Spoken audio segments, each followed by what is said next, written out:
I've got a client, Agatha, and she's 82, and I have her on protein shakes because of this, right? And she said it's so funny because all her pals come around and they're like, "What are you doing there?" And she's like, "Oh, I'm making a protein shake," because you kind of associate it with all the kind of big gym guys.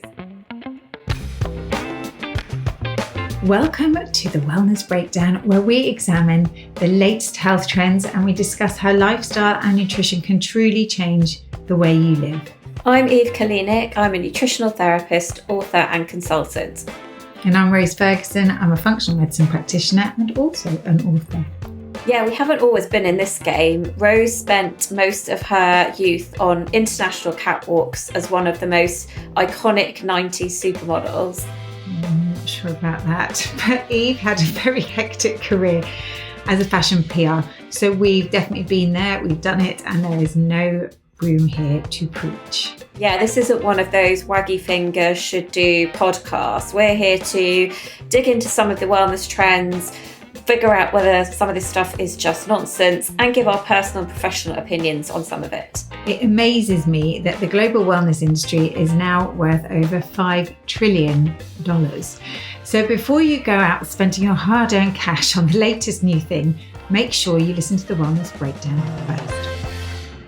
The Wellness Breakdown is sponsored by Ancient and Brave, a mission-driven wellness brand with an award-winning range of collagen, MCT oil and nootropic blends.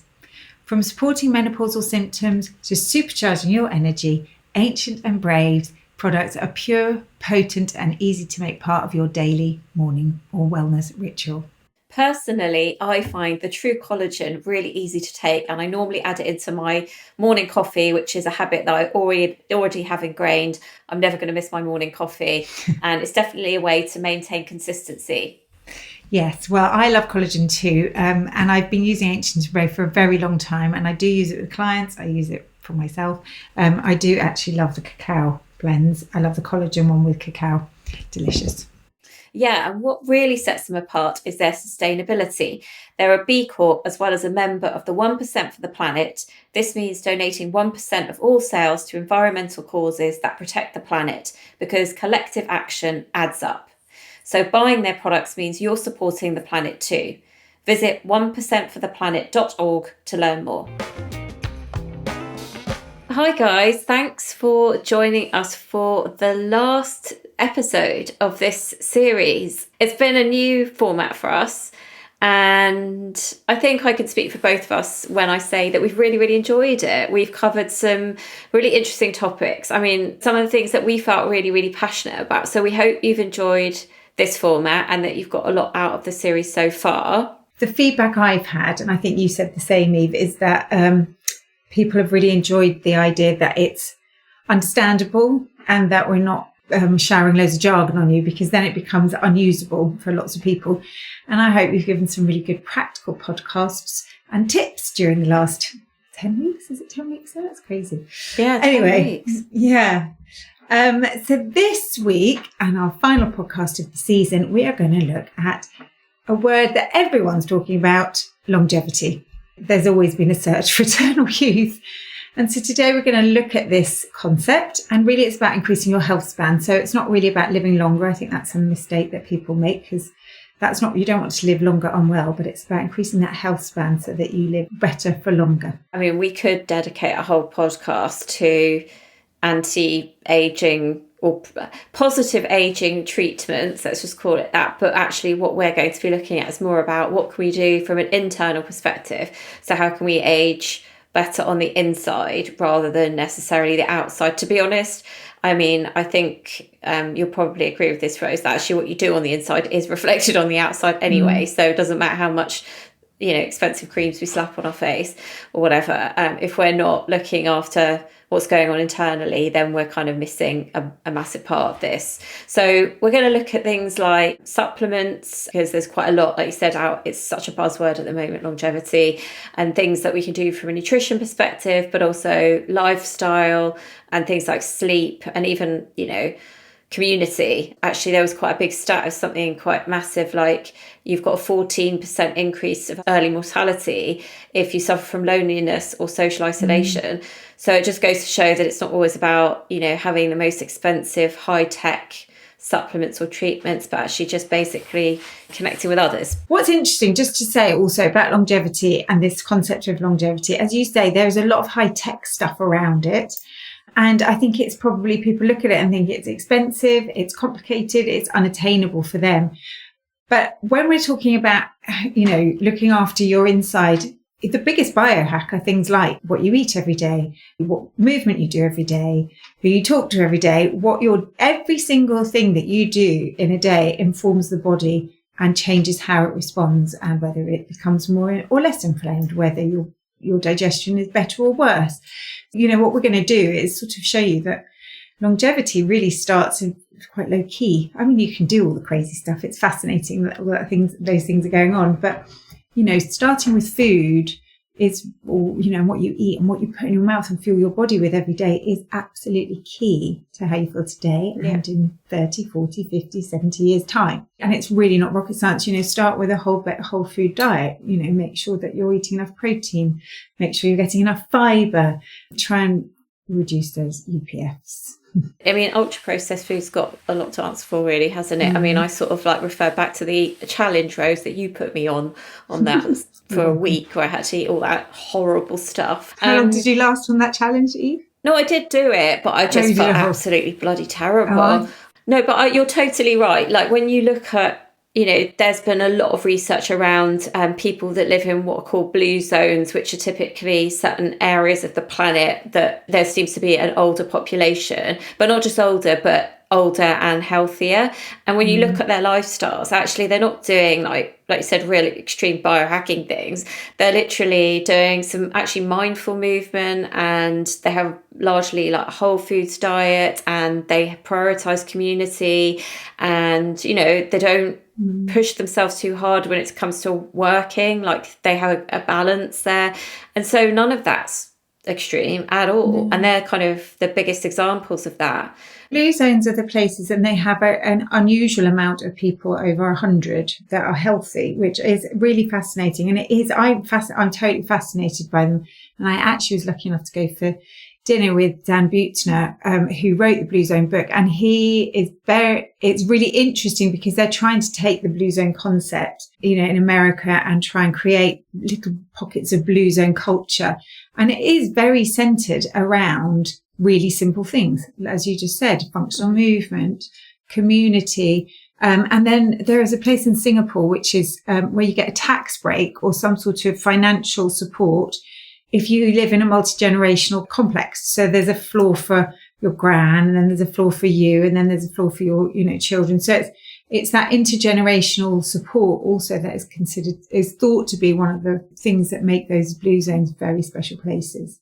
Yeah, because if you look at our Western counterpart, a lot of people are generally quite isolated, aren't they? Yeah. But I think another thing we could say also that's closer to home. I mean, one of the blue zones is or two, I think, are in Europe. But if you take something like the Mediterranean diet, that is one that's had so much research around it and its benefits overall in terms of, if you were to pick one diet, I mean, I wouldn't even call it a diet, it's more of a lifestyle really, to follow in terms of how it brings in a lot of these sort of whole foods and naturally anti-inflammatory foods, because as we age, our bodies, they're much less capable of managing inflammation.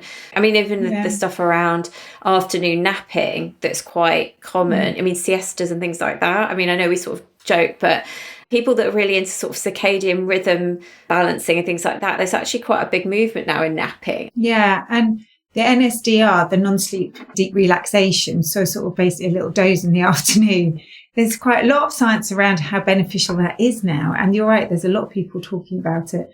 And also just going back to the Mediterranean diet, it's almost about eating locally. So each blue zone, and they're across the world. There's some in Japan, there's one in Japan, there's two in Europe, there's one in Costa Rica. They eat the food that is local. There's not one particular way of eating. And I also think that's interesting, eating seasonal, eating local. It is quite a good thing to try to remember when you're cooking, when you're buying produce. If it hasn't flown 2,000 miles, it's definitely going to have more nutrient value to it than if it has. A lot of these diets they're sort of heavier on things like vegetables and lighter on meats, although most of them do have some meat and some cultured dairy, don't they? So and fish. there's lots of fish and fish, exactly, and fish. Again, it's just coming back down to, like, you know, eating whole foods really, and some fermented foods in the diet, because we have to think about gut health as we're aging. So sometimes I feel like in the conversation around longevity,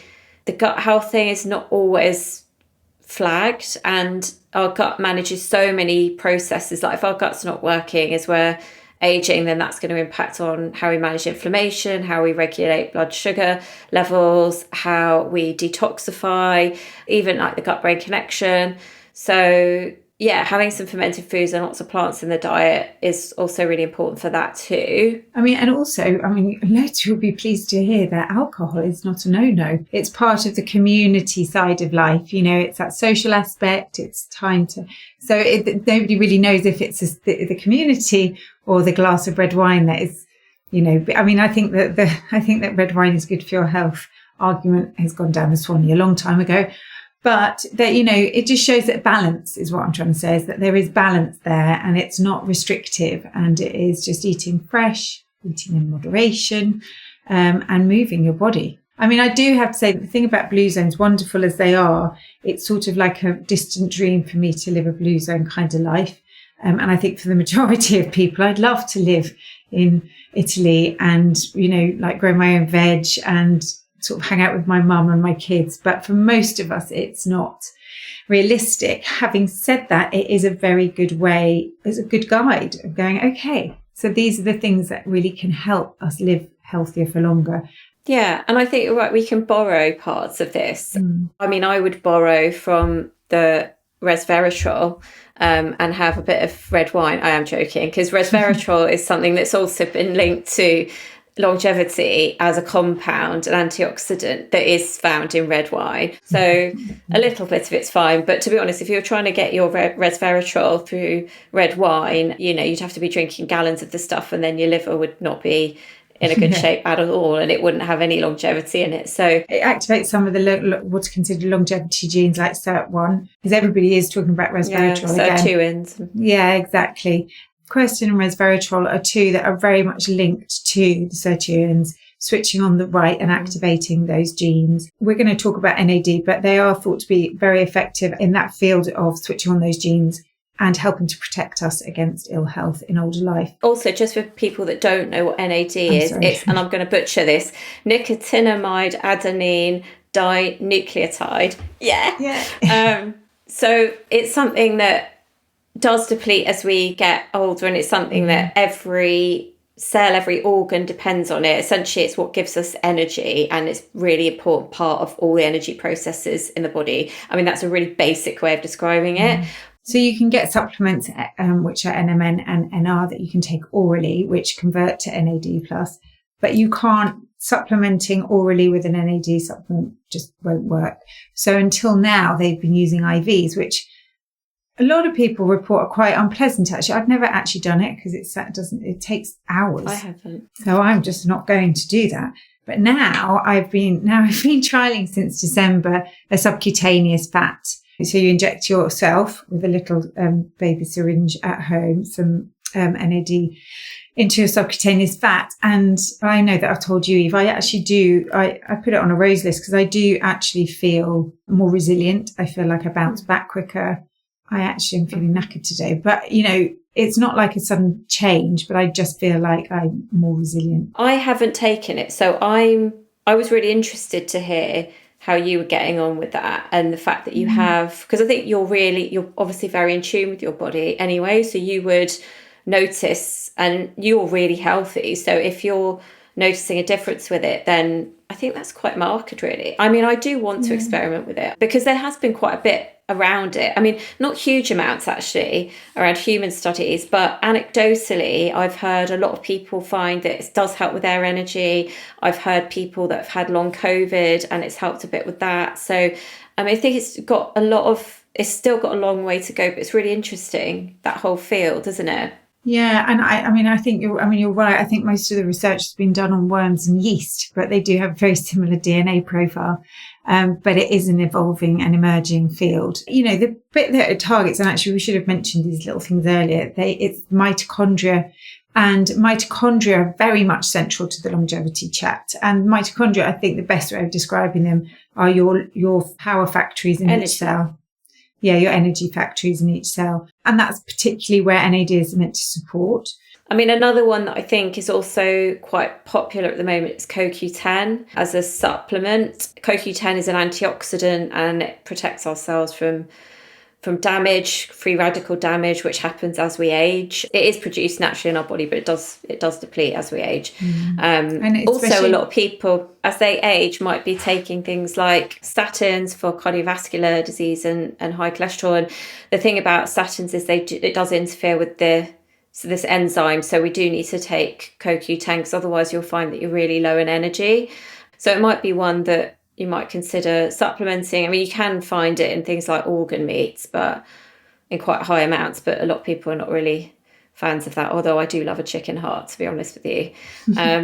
I do think with a lot of these things, like, do a bit of research before you buy the supplement itself. It's always better to be like food first and think about the lifestyle factors. I mean, as much as these things are interesting, things like having lots of cruciferous vegetables, for instance, in the diet is going to help promoting the health and the efficiency of our natural detoxification pathways. They're high in fibre as well. They help to balance blood sugar levels. And so, some of those brassica vegetables, the cruciferous vegetables, are like broccoli, cauliflower, kale, if you can stomach it. I hate kale.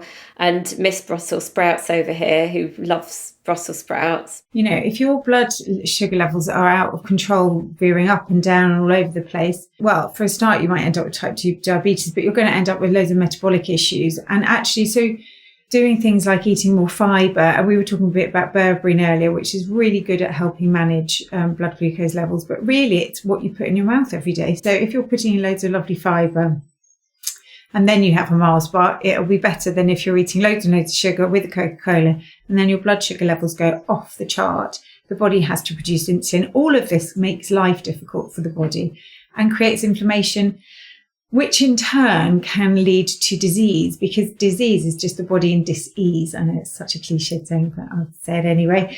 And then the cascade of events that happen, particularly from midlife. I think there's some awful statistic around, like, by the time people are in their 50s or 60s, they're taking 3 to 4 medications.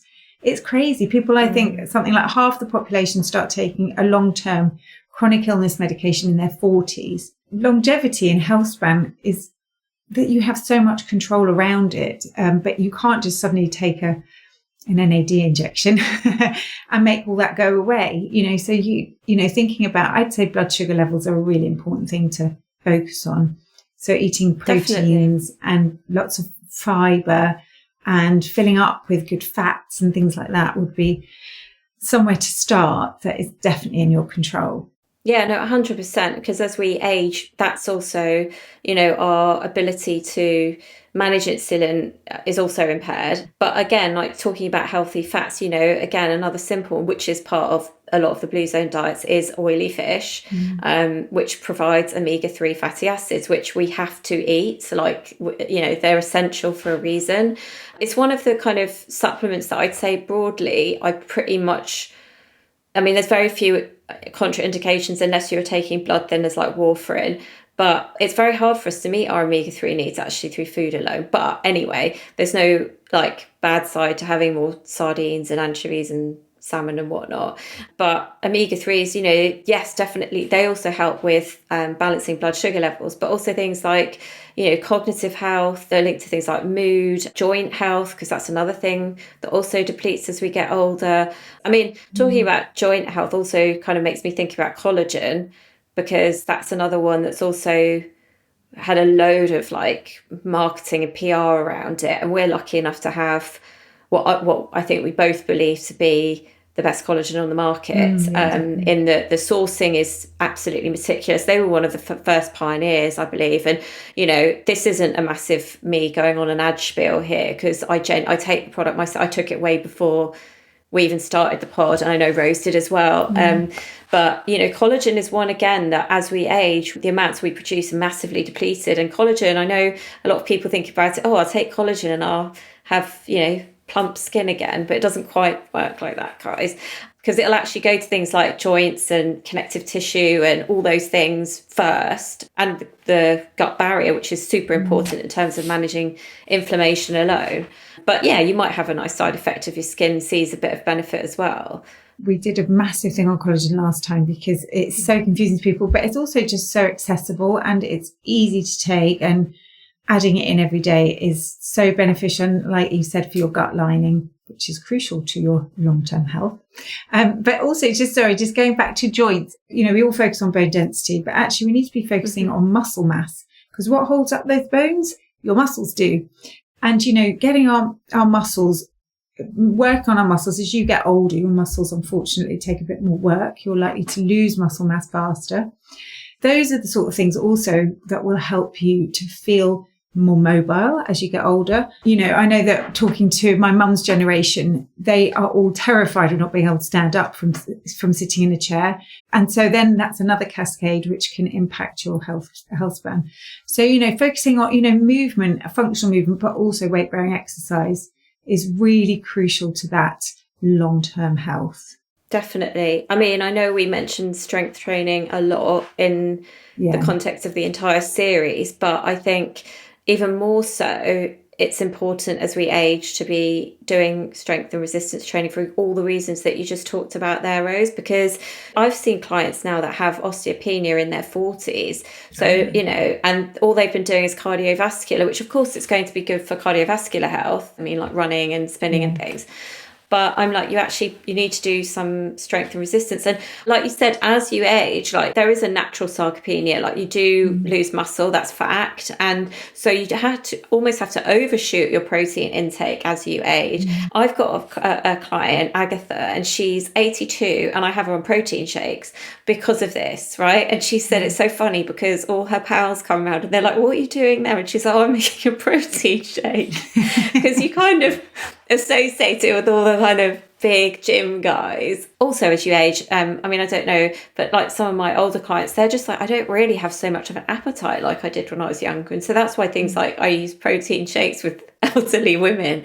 But and also your ability to break down protein isn't as strong as it was when you were younger. I think that's almost one of the most important things you can do, because if you can't move, then there is, as I said, it's just a cascade. If you can't go out, or you can't, you're not mobile, then you won't go out and see your friends. And then that then leads to things like isolation and loneliness. And as we mentioned before, that is a key marker in terms of risk of early mortality. So it's huge. I mean, and just the mood part of it as well, like not having one's own independence and stuff like that. I think that's such a big point to make there. So just going on from that, stress is a massive one that does need to be talked about in this area. Stress will age you more than anything else. So above and beyond all the lovely curcumins and quercetins and resveratrols and NAD and all that sort of stuff, if we're really stressed and we're producing high amounts of cortisol, it's something that I don't think a lot of people put a lot of onus on necessarily. Again, it's like, what's the latest tech? But again, it comes back down to all those really like basic things, like switching off your phone an hour before you go to bed, prioritizing some mindful practice, doing breathing exercises, and actually playing. Like it's George Bernard Shaw, a famous writer, philosopher. I mean, he wrote a whole thing about play and how as adults we lose the ability to play. And again, like if you look at kind of communities where there is that kind of longer, healthier lifespan, they're very engaged with the children. Like you said, it's multi-generational because so there's like naturally play there. But I think in a Western society, we lose the ability to play, and that keeps us youthful. We could get a dog. Exactly. Want to play with that. We should probably talk a little bit about the techie stuff, because it just made me think about the clocks, biological clocks and biological aging, which I do find fascinating. So I have some scales here, which are biometric scales. They're body composition scales, which I think are much more useful than anything weight-wise. So a while ago, when even I did one about weightlifting, I did the weightlifting and I wanted to know how it's changing my body composition. But it also gives me a biological age. So it sort of sends a signal through the body and it reads how I'm doing. And well, I'm sure it's not accurate, but it is quite interesting how much you can affect that score, and whether it's right or not doesn't really matter. You can see it going up and down depending on what you've been doing. And then there are also these things called clocks. So there is a clock you can do. These are blood tests. One measures your telomeres, one can measure your glucans, one measures your methylation. And there is no perfect biological age clock, but again, it will give you an idea. So I did one with glycan age, and they were looking at my glycans, and my biological age, I think it came back as 36. So I was like, yay. So that's why I'm going to identify with my biological age. Because that is the other thing about age, is that we all age differently. So this idea about longevity is to try and keep as youthful as you can, no matter what your chronological age is. And that's why it's about healthy aging. I don't think any of them would say they're a perfect science, but they're quite interesting to have a look at. Yeah. I mean, I did one. I've done it a few times actually with the kind of biological age, and I mean, like you, I was pleasantly surprised. I thought, oh yeah, that definitely is accurate. I'm going to walk around like I'm 10 years younger. But actually, I mean, to quote Nancy Kalinik, my nan, who loved bingo and practically had a can of lager every day, she used to say, "You're only as old as you feel, Eve." And that woman, honestly, she was the epitome of living life to the fullest. And like, you know, to be honest with you, her lifestyle wasn't that healthy really, but she just had such positive mental attitude. So yeah, there is something around you're only as old as you feel type of thing. But yeah, no, I think some of those tools can be useful as long as you're not like slave to some of the technology, but like I haven't done X today because it's measured on this device or whatever. But I think they can be like really useful. We got anything else we want to mention about aging? I mean, there's so much. I mean, I do think we need to do a whole episode because we are very much inside out, but also one day we will go into outside in and what you can do to the skin. There is a whole episode on that for sure, but it would be great to know if anybody wants to talk about that in the next season, because this is our last one of this season. I know. It's gone really quickly. Yeah. I feel like I really like the fact that we've had more freedom to sort of chat in and around these subjects. Whilst the challenges were fun, I feel like we've been able to give more of our personal anecdotes and feelings around certain things, Rose, and dig into topics that, let's be honest, how can you challenge somebody on longevity? Yes. I mean, there's no even science on that, because it's obviously you're looking at people's lifetimes. Should we have a quick last look at emails for the last time this season? Okay. Hi, Rose and Eve. A real insight into bread in your last podcast. However, now I can't stop eating it. I have a local baker that does an amazing sourdough, so it's not too bad. Problem is the loaves are huge. What's a girl to do? Annie. Eve, this is you, because you were talking about freezing it. This is your fault, Eve, because you were getting people to eat sourdough. Yeah, I'll take that on the chin.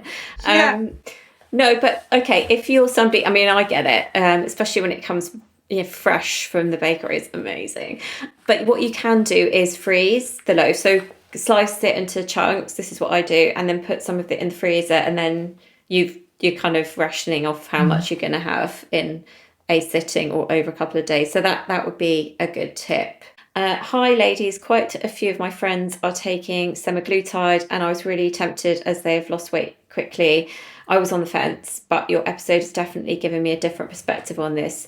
Also, that email you got about the guy whose mother was stick thin and is now suffering with her bones was really eye-opening. Health should be our number one priority over anything. Keep up the good work, Anna. It's so true. It's so true. And I know it's a really old saying, but, you don't appreciate your health till you don't have it anymore. Yeah. I mean, it's ultimately everything we were talking about in this last episode, isn't it? It's about living your best life and living optimally, not just in this pursuit for a certain aesthetic ideal, really. But yeah, so that's it for us this season. Please subscribe to the show. It does really help. And we are also available to listen to wherever you get your podcast from. Let us know if you've got any comments. Yeah, you can email us on info@thewellnessbreakdown.co.uk or message us on our Instagram. Or comment below. Thank you so much. See you next time. See you next time. Just to let you guys know that we are talking more generally here, and if you feel like you've got any contraindications to any of the recommendations or the supplements we've mentioned, please check with your healthcare provider.